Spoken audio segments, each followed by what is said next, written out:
Since I was a young adult, I've always been pretty focused on what is the number for me to retire? How much money do I need in investments to retire? And the closer I get to that number, the more I realize that that is not going to bring me joy and fulfillment.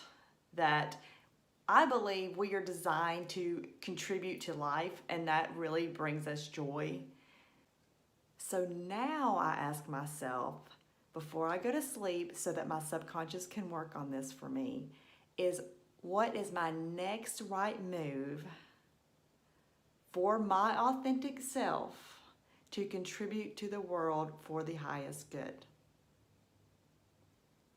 And I just wonder how much more powerful and brightly I would have shined had I been asking that question all along.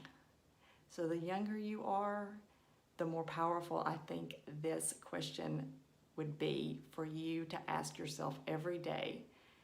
How can you contribute to the world for the highest good, being your authentic self?